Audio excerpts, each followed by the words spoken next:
안녕하세요. 저는 오늘 샤를로텐부르크라는 베를린의 한 작은 성에 와봤습니다. 사실 작은 성은 아니고요, 꽤 큰 성이긴 한데 이렇게 산책로가 일반 시민들한테 개방이 돼 있고 또 완전 주거 지역에 있는 성이라서 많은 사람들이 산책을 하러 오는 것 같습니다.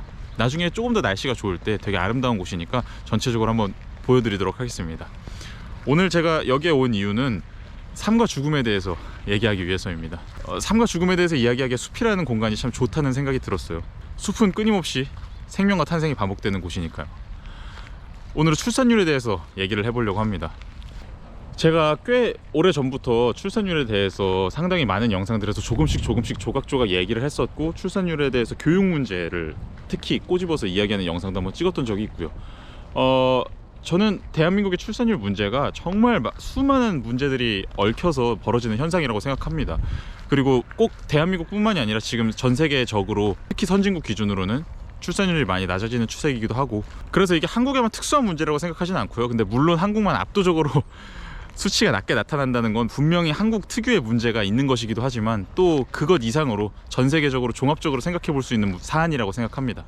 그래서 제가 말씀드리는 부분이 좀 부족하게 들리신다고 해도 그냥 이런 측면에서도 생각을 해볼 수 있다는 얘기구나, 꼭 이것만이 저출산의 원인이다 라고 주장하는 건 아니구나 라고 이해해 주셨으면 좋겠습니다. 제가 오늘 드리고 싶은 말씀은 일단 첫 번째로는 존재와 무에 대한 것입니다. 사르트르라는 철학자의 핵심 논제 중 하나가 사람들은 그동안 너무 무에 대해서 제대로 이해하려고 시도를 안 했다는 건데요. 특히 사람들은 대부분 경우에 무를 존재의 반대편에 놓여 있는 것으로 생각을 하고, 특히 무라는 것을 존재를 매개로 해서 항상 이해하려고 시도를 해왔다라는 게 사르트르의 견해입니다. 왜냐하면 우리는 흔히 무라는 것에 대해서 이해할 때 존재의 반대편에 놓여 있는 것이라고 생각을 하고, 존재가 아닌 것이라고 생각을 하기도 하고, 존재가 긍정이면 그 반대편에 놓여 있는 부정으로서 항상 무를 이해하려고 하니까요. 그런데 문제는 이렇게 되면 무 그 자체에 대해서 이해하려는 시도는 별로 없고, 항상 매개적으로 존재를 기준으로 무를 이해하게 된다라는 문제점이 생깁니다. 근데 과연 그게 합당할까? 과연 존재는 무보다 훨씬 더 많은 주목을 받고 훨씬 더 기준의 역할을 할 권리를 가진 걸까? 이런 의문을 품어볼 수가 있습니다. 저는 지금 한국에서 벌어지고 있는 저출산에 대한 논의도 비슷한 맥락에서 이루어지고 있다고 생각을 합니다. 항상 저출산은 출산의 부재, 출산의 부족이라고 이해가 되는 것 같거든요. 출산이라는 것이 어떤 정상적인 상태고, 정상적인 상태에 놓여있는 인간이 걷게 되는 과정이고, 그런데 지금 뭔가 비정상적인 여러 요인들이 있기 때문에 그 요인들이 그 정상적인 존재로서의 출산을 가로막고 있고, 따라서 그 장애물들을 제거하면 비로소 다시 그 본래의 존재가 되돌아올 것이다. 한마디로 출산이 다시 늘어날 것이다. 그렇게 생각하는 뿌리 깊은 사고방식이 있는 것 같아요. 그런데 저는 여기에 대해서 근본적인 문제 제기를 한번 하고 싶습니다. 어쩌면 우리는 저출산이라는 현상을, 혹은 아이를 안 낳는다는 그런 무의 현상을 출산의 반대편에 놓여 있는 것으로서 이해할 게 아니라 그 자체로서 존재하는 독자적인 현상으로 처음으로 이해를 시도해봐야 될 상황에 놓이지 않았나, 그것이 지금 시대에 우리가 해야 될 일이 아닌가라고 생각을 해봅니다. 그러니까 한마디로 출산의 반대편에 놓여 있는 것으로서 저출산을 이해할 게 아니라 저출산의 반대편에 놓여 있는 것으로서 출산을 이제는 이해해야 될 그런 시기까지 된 것이 아닌가, 그런 생각이 듭니다. 기성세대는, 그리고 청년세대 중에서도 많은 사람들은 그렇게 생각합니다. 객관적인 삶의 환경은 옛날보다 훨씬 더 나아졌는데 도대체 왜 출산을 안 하는 것이냐. 그래서 어떤 그 저출산의 흔적들, 어떤 원인들, 그런 것들을 찾으려고 하죠. 그런데 그런 접근 방식은 이미 출산을 기준으로 정해놓고 저출산을 그 반대편에 놓인 것으로서 이해를 하려고 시도하는 것이니까 저출산의 본질에 대해서 잘 이해할 수 없게 되는 것이 아닌가 싶어요. 얼마 전에 인터넷에 올라온 한 글을 봤는데요. 거기에 따르면 요즘에는 SNS를 통해서 너무나도 쉽게 서로에 대해서 비교를 할 수 있는데, 그럼 아이를 낳는다고 해도 그 아이도 너무나 쉽게 비교의 대상이 될 테고, 그래서 영어 유치원도 보내줄 수 있어야 되고, 가끔씩 해외여행도 나갈 수 있어야 되고, 그런 중산층 이상의 삶을 살고 그런 모습을 보여줘야 왕따도 안 당하고 정상적으로 행복하게 자라날 수 있을 텐데, 지금 환경은 그럴 수 있는 환경이 아니기 때문에, 그런 삶의 질을 유지할 수 있는 사람은 적기 때문에, 그래서 도저히 애를 낳을 수가 없다. 한마디로 그냥 쉽게 자극적으로 표현해서 영어 유치원 보내줄 정도의 집안 환경이 아니면 애를 낳기로 결정하는 게 쉽지 않다. 그런 식의 글이었는데, 그 글이 많은 화제가 된 것 같아요. 왜냐하면 그 생각이 지금 실제로 많은 청년들이 갖고 있는 생각이거든요. 물론 이렇게 단순하게 영어 유치원을 보낼 정도가 돼야지만 아이를 낳을 수 있다, 이렇게 무조건 생각을 하는 건 아니지만, 어쨌든 정말로 많은 사람들이 지금 내가 아이를 낳아봤자 그 아이한테 행복한 삶을 선사해 줄 수 없을 것 같아서, 이렇게 내가 자랐던 그 환경을 되풀이하도록 그 아이를 내몰기 싫어서, 그래서 아이를 낳기 싫다라고 생각하는 사람들이 생각보다 정말로 많습니다. 그런데 그런 생각에 대해서 만약에 출산을 기준으로 놓고 보면, 출산이 정상적인 것이다 라는 전제로 보면, 그러면 여러 가지 그런 장애물들은 다 극복 가능한 걸로 보이거든요. 아니, 아이를 내가 반드시 영어 유치원에 안 보내도 영어를 어떻게 다른 방식으로 가르치면 되고 그런 거야. 솔직히 말해서 그런 거 누릴 수 있는 사람이 얼마나 된다고. 다들 애기들 그냥 냅두면 알아서 잘 자라는데 너무 과잉보호다, 과하게 아이한테 신경 쓰는 것이다, 그렇게 생각하면서 훌훌 털어버릴 수 있는 조건입니다, 솔직히 말하면. 그런데 이거는 어디까지나 출산을 기준으로 본 거고요. 만약에 저출산, 그러니까 비출산, 무, 이것을 기준으로 놓고 생각해보면 조그마한 장애물처럼 보이는 것만 있어도 그게 아이를 낳지 않아야 할 이유가 되는 겁니다. 제가 예전에 해석학적 순환이라는 것에 대해서 한번 영상을 올렸던 적이 있는데요. 그 뭐 어려운 얘기가 아니고 간단한 얘기입니다. 인간의 이해란 어떤 한순간에 이루어지는 객관적인 사건이 아니라, 어떤 과거에 이루어졌던 이해가 미래 이해에 영향을 끼치기도 하고, 미래에 겪은 어떤 사건이 과거의 그런 사건에 다시 영향을 끼쳐서 내가 예전에 이뤘던 그런 이해가 또다시 수정되기도 하고, 그런 과정이 끊임없이 반복되면서 순환적으로 이루어지는 것이 인간의 이해다라는 것이었는데요. 그런데 저출산을 한번 생각해 보면, 만약에 이미 너무나도 뿌리 깊게 본인 안에 무가 기준으로 잡혀 있다면, 즉 아이를 낳지 않는 것이 기준으로 잡혀 있다면, 그러면 결국에는 그 기준을 바탕으로 모든 이해적 순환이 이루어지기 때문에, 그러면 아무리 다른 사람들이 옆에서 아니 객관적인 조건을 봐라, 객관적으로 봤을 때 지금은 아이 낳기 괜찮은 환경이다, 그렇게 말해도 별로 소용이 없는 겁니다. 제가 보기엔 그래요. 아무리 정부에서 지원금을 준다든지, 어떤 일자리 환경을 개선한다든지, 집값이 낮아진다든지, 그런 객관적으로 아이를 낳을 수 있는 환경을 개선해 줄 수 있는 방책을 펼쳐도 이미 그 이해의 기준, 이해적 순환이 이루어지는 그 가장 기준점 자체가 무에 있다면, 그러면 결코 유로 돌아설 수가 없는 거죠. 지금 청년 세대들한테 조금 더 지원을 늘려준다고 해서 정말로 아이를 낳는 사람들이 획기적으로 늘어날까요? 만약에 집을 지원해 준다면 정말로 아이를 낳을까요? 물론 낳는 사람들도 있겠지만 저는 그 효과가 그렇게 결정적이지 않을 거라고 생각하거든요. 왜냐면 그런 모든 정책적 지원의 전제는 사람들이 아이를 낳고 싶어 하는데 지금 환경이 적절하지 않아서 못 낳고 있는 것이다, 그러면 그 환경을 개선해주면 아이를 낳게 될 것이다 라는 전제가 깔려 있는 건데, 그냥 아이를 낳고 싶어 하지 않거든요. 지금 사람들은 기준 자체가, 그 심리적 가장 밑바탕에 놓여있는 기저 자체가 아이를 낳고 싶지 않다거든요. 그렇다 보니까 저는 그 근본적인 뿌리를 바꾸려는 노력 없이는 나머지 노력들은 상당히 비효율적으로 진행될 수밖에 없을 거라고 생각합니다. 그러면 도대체 왜 우리나라에서는 다른 나라보다 훨씬 더 심하게 무의 기준이 잡혀버렸느냐를 한번 생각해 봤을 때, 저는 여러 가지 보도 자료나 연구 자료를 종합해 보면 물론 정말 수많은 이유가 있지만 그 중에 상당히 많은 부분은 총체적인 효율적 시스템화라는 것으로 수렴을 하는 것 같더라고요.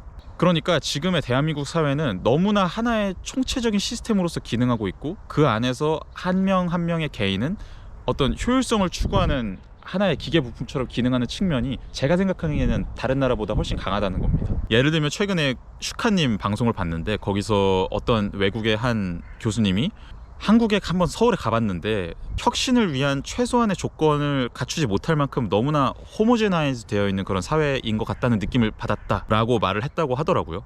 그러니까 한마디로 사회의 다양성이 너무 적다는 거죠. 근데 저는 이게 생각보다, 그러니까 사회의 다양성이랑 출산이랑 무슨 상관이야? 이렇게 생각하실 수도 있지만 저는 엄청나게 커다란 영향을 준다고 생각합니다. 왜냐면 저는 출산은 완전히 비합리적인 사건이라고 생각하거든요. 내 인생에 내가 내 의지와 이성과 합리적인 방법을 통해 완전히 통제하기가 너무나도 어려운 하나의 생명체가 내 손으로 탄생을 하는 거잖아요. 그런 측면에서 생각해 봤을 때 생명체의 탄생이라는 건 근본적으로 엄청난 비효율성을 감당해야만, 엄청난 의외성과 비합리성과 우연성, 그런 것들을 내 인생 안으로 받아들여져야만 이루어질 수 있는 일인데, 만약에 한 사회가 너무나 통합되어 있고 너무나 다양성이 부족하고 너무나 예상 밖의 일들이 안 일어나고 모든 일들이 예측 가능한 범주 안에서 벌어지고, 그렇다 보면 그 안에서 살아가는 개인들도 마치 그 사회의 복제물이 되어서 그 한 사람의 인생도 똑같이 완전히 이성적으로 효율적으로 조직화돼야 된다는 압박을 받게 되거든요. 그런 상황 속에서 내가 내 맘대로 통제할 수 없는 아이가 생겨난다? 더군다나 금전적인 측면에서 봤을 때 상당한 비효율을 추구하는, 그리고 내 시간 관리나 커리어적인 측면에서 봤을 때도 아주 큰 우연성과 통제 불가능성을 초래해버리는 그런 아이의 존재를 내가 과연 받아들이길 원할 수 있는가? 저는 아니라고 봅니다. 그래서 저는 한 사회 안에서도 상당한 다양성이 보장이 되고 여러 가지 의외성을 일어날 수 있는 환경도 보장이 돼야 되고, 그래야만 아이를 낳을 수 있는 훈련도 된다고 생각합니다. 마음적인 준비가 어렸을 때부터 그런 환경에 계속해서 노출되어야만 아이를 낳는 일도 충분히 내가 할 수 있는 일이야 라는 생각을 하게 되는데, 한국 사회는 그것과 극단적으로 대척점에 놓여있는 아주 잘 통제된 통합적인 사회다 보니까 사람들이 도저히 그런 마음의 준비를 할 수가 없는 상태라고 생각해요. 그랬을 때 과거에는 아이를 낳는 것이 당연한 일이었으니까, 그 총체적인 효율적 시스템화의 주요 핵심 내용 자체가 아이를 낳는 것이었으니까, 이 사회가 당연하게 명령하는 바니까 아이를 낳고 사는 측면이 컸다면, 지금은 이제 시대가 바뀌고 점점 더 그런 요구가 사라지니까 자연스럽게 안 낳게 되는 거라고 생각해요. 예를 들어서 생각해보면 지금 이 숲은 얼마나 많은 예측 불가능한 일들이 일어나는 곳입니까? 이 숲에서 흙길을 걸으면 그 흙은 단 하나의 입자조차도 동일한 것이 없고, 다 이 웅덩이가 다르고 저 웅덩이가 다르고 이 나무가 다르고 저 나무가 다르고 아주 많은 다양성과 우연성이 혼재되어 있는 곳이 바로 이런 숲이라는 공간인데, 한국 사회는 숲으로부터 멀어지기를 너무나 강요받는 사회죠. 다들 똑같은 집, 똑같은 형태의 보도블록, 똑같은 형태의 길, 똑같은 형태의 차, 똑같은 형태의 학교, 똑같은 형태의 취직 과정, 똑같은 형태의 회사 생활, 똑같은 형태의 패션, 그런 것에 대한 압박이 너무 심하다 보니까 과연 도저히 예측할 수도 없고 이해할 수도 없는 그 아이를 내 삶에 받아들일 수 있을까, 사람들이? 저는 아니라고 봅니다. 그리고 최근에 조승현님의 채널을 봤는데 거기서도 감사하게 되게 재밌는 저출산을 분석한 이야기를 하셨더라고요. 거기 소개된 내용에 따르면 미국에서는 기술의 발전을 상당히 중요한 저출산의 원인으로 뽑는다고 하더라고요. 왜냐하면 지금 젊은 세대들은 스마트폰이나 인터넷에 상당히 익숙한 세대이고, 그런 기술의 발달로 인해서 사람들이 직접적으로 사람을 대면하지 않고도 되게 손쉽게 욕구를 충족시킬 수 있는 그런 기술적 환경이 마련되어 있는데, 그런 상황이기 때문에 사람들은 굳이 연애나 결혼 같은 리스크를 감수하려고 하지 않는다. 사람을 만나서 사랑을 한다는 것 자체가 되게 어려운 일이니까요. 저는 이런 주장도 총체적인 효율적 시스템화를 주제로 한번 연결지어서 생각해 볼 수 있다고 생각합니다. 데이팅 어플이나 아니면 포르노나 그런 인간의 욕구를 해소시켜 줄 수 있는 지금 IT 기술들은 상당히 극도의 효율성을 추구를 하죠. 시장에서 실제로 어플이 얼마나 더 효율적이냐를 상대로 바탕으로 사람들에게 얼마나 더 좋은 평가를 받느냐, 사람들이 그것을 사용했을 때 얼마나 더 손쉽게 효과적으로 효율적으로 자신의 이성을 충족시킨다고 믿느냐, 그런 것에 의해서 경쟁을 하게 되고, 그래서 그 시장 경쟁에서 이긴 어플들이 상위에 랭크되게 되고요. 그런 상황이기 때문에 지금 시대에 살아가는 사람들은 욕망 충족이라는 삶의 영역에 있어서도 상당히 많은 효율성을 추구할 수밖에 없는 방향으로 자꾸 사회적으로 내몰린다고 생각해요. 내 욕망의 충족을 우연적이고 아날로그하고 비효율적인 그런 사건에 맡기는 게 아니라 아주 효율적으로 잘 통제된 디지털 시스템에 맡기는 거죠. 이런 논리로 한번 또 생각을 해보면 과연 그 아이를 낳는다는 아주 겉으로 보기에 비효율적이어 보이는 그런 사건을 감당할 마음의 준비가 지금 젊은 세대들에게 되어 있을까? 저는 결코 아니라고 봅니다. 자, 그럼 이런 상황을 뒤바꾸려면 도대체 어떻게 해야 될까? 사람들의 해석학적 순환, 이해의 순환의 어떤 근본 기점을 무가 아닌 유로 다시 되돌려 놓을 수 있으려면 과연 어떤 일을 해야 도대체 그 어려운 일이 가능할까? 그거에 대해서 생각을 해보자면, 물론 엄청나게 다양한 방면에서 여러 가지 일들이 이루어져야겠지만 그 중 하나는 비효율적이거나 우연성이 주는 고유의 즐거움이나 행복 같은 것에 대해서 우리 사회가 많이 주목할 필요가 있다고 생각합니다. 그런데 그런 경험은 시스템적으로 통제될 수 있는 것이 아니라 순전히 개인적인 고유의 영역이기 때문에, 만약에 시스템으로 그거를 통제할 수 있다면 그것 자체가 이미 어떤 비효율적이고 우연적인 경험이라는 그 본질에 어긋나게 되겠죠. 그래서 결국에는 개개인이 알아서 경험할 수밖에 없는 되게 아이러니한 그런 부분이지만, 그럼에도 불구하고 우리 사회가 예를 들어서 이런 숲에 대한 접근성을 더 늘린다든지, 조금 더 원초적인 생생하게 자연과 소통할 수 있는 그런, 예를 들어서 열매를 따먹는다든지, 동물을 가까이서 본다든지 그런 경험에 대해서 조금 더 신경을 써주고 그런 것을 잘 할 수 있는 환경을 만들어 준다면 저는 조금이나마 아주 미약하게나마 효과가 있지 않을까 생각을 합니다. 근데 이건 아주 이상적인 생각일 뿐이고요. 지금 당장 서울의 숲 같은 공간을 엄청나게 늘리기도 현실적으로 가능한 이야기는 아니니까요. 물론 이거는 어떻게 사회 구성원들이 합의를 하냐에 따라서 충분히 가능할 수도 있는 얘기지만 당장은 좀 어려울 것 같습니다. 그리고 두 번째로는 이 사회의 다양성을 확대하려는 노력이 엄청나게 많이 필요하다고 생각합니다. 그 중에 하나의 일환으로 일단 외국인을 많이 받아들이는 게 저는 필요하다고 보는 케이스예요. 역사적으로 그 어떤 위대한 문화적인, 예술적인 혹은 정치적인 그런 움직임도 다양성 없이 이루어지지는 않았다고 생각하거든요. 많은 외국 사람들이 오갈 수 있는 그런 곳이 됐을 때 그곳에서 많은 혁신들이 일어난다고 생각하고 한국 대학교 같은 경우는 너무 유학생 비중이 낮다고 하더라고요.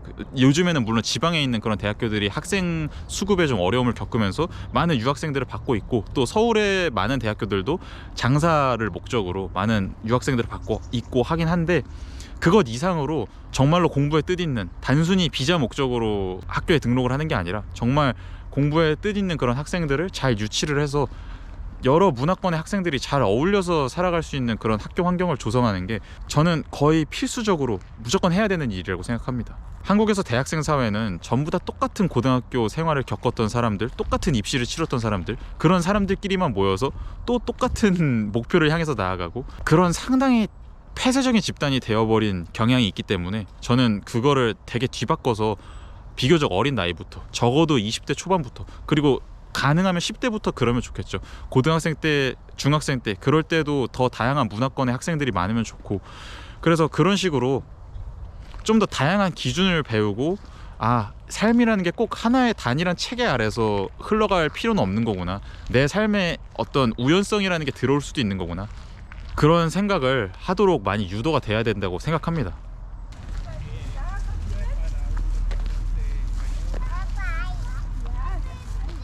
저는 개인적으로 아이를 낳는 삶이 무조건 좋은 삶이라고 생각하지는 않아요. 사람에 따라서는, 경우에 따라서는 아이를 낳지 않는 것이 그 사람의 인생에 훨씬 더 좋을 수도 있다고 생각합니다. 지금 2030 세대는 상당히 아이를 낳는 것에 대해서 냉소적인 생각을 가진 경우도 많아요. 결국에 아이를 낳는 것은 지금의 이 지배체제가 똑같이 공고화되는 데 기여하는 일일 뿐이다. 똑같이, 그러니까 속되게 말해서 노예 한 명을 더 낳는 것에 불과하다. 그렇게 생각하는 사람들도 많습니다. 그리고 저는 그게 상당 부분 맞는 말이라고 생각해요. 그래서 무작정 국가 입장에서 마치 너가 아이를 낳아야 이 사회가 잘 굴러가니까 너는 무조건 아이를 낳아야 한다, 그런 식으로 옛날 방식으로 강요할 수는 없는 상황이라고 생각해요. 사람들이 이제는 그런 국가의 유지에 본인이 기여해야 된다는 믿음 자체가 상당히 약해졌기 때문에, 그래서 국가 차원에서 단순히 출산을 너무 정상적인 것으로 여기면서 왜 그런 정상적인 것을 안 하냐라는 식으로 우리가 도와줄 테니까 빨리 이 바른 길, 정상적인 길로 돌아와 줄래? 라는 투로 그렇게 사람들을 설득하기보다는 사람들이 자연스럽게 본인의 인생에 여러 가지 우연적인 요소가 주는 행복함을 받아들일 수 있게끔 환경을 조성해 주는 게 더 필요하지 않나 생각합니다. 그리고 제가 맨 앞에 말씀드렸지만 이런 일은 단순히 객관적인 환경을 바꾼다고 해서만 이루어질 수 있는 일이 아니라 우리 이해의 순환의 과정에 혁신적인 전환을 가져올 수 있는 그런 지점이 확보가 돼야만 이루어질 수 있는 일이기 때문에 그런 일이 일어날 수 있도록 우리의 이해의 근본에 영향을 끼치는 문화적인 영역에서도 다양한 시도가 이루어질 수 있어야 한다고 생각합니다. 네, 제가 오늘 말씀드리고 싶었던 내용은 여기까지인데요. 여러분은 지금 한국의 저출산 문제 원인이 뭐라고 생각하시나요? 여러 가지 다른 복합적인 원인들이 아주 많을 겁니다. 여러분이 생각하시는 점, 그리고 오늘 제가 말씀드린 지점에 대해서 여러분이 생각하시는 점 자유롭게 많이 남겨주시면 감사하겠습니다. 다음에 또 재밌는 내용으로 돌아오도록 하겠습니다. 감사합니다.